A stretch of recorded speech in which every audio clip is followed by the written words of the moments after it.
প্রিয় দর্শক মণ্ডলী, কাপড়ে প্রস্রাবের ফোঁটা লাগলে কি করবেন?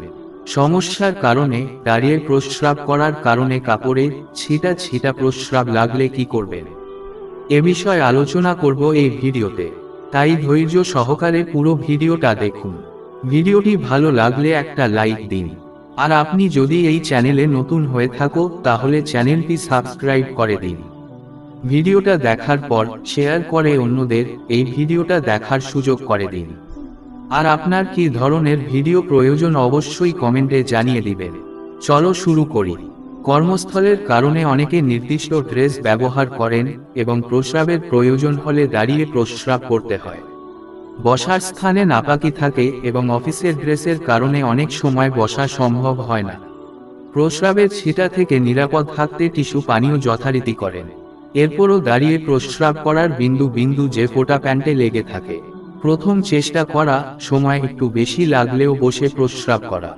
দাঁড়িয়ে প্রস্রাব করা সুন্নত পরিপন্থী এবং শরীরের জন্য ক্ষতিকর।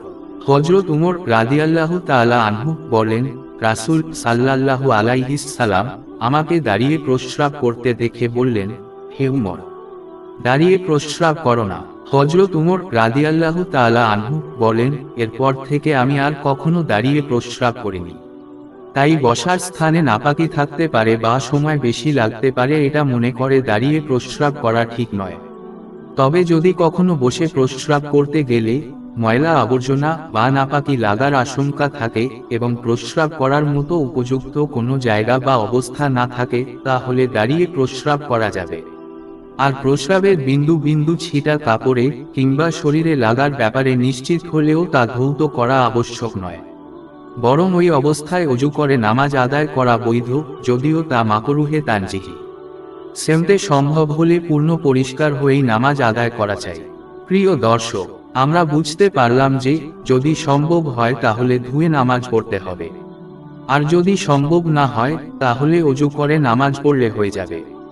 হে আল্লাহ, আমাদের প্রত্যেকের দিনের জ্ঞান বুঝো দান করুন, আমিন। আমরা প্রত্যেকে কমেন্টে লিখি আমিন।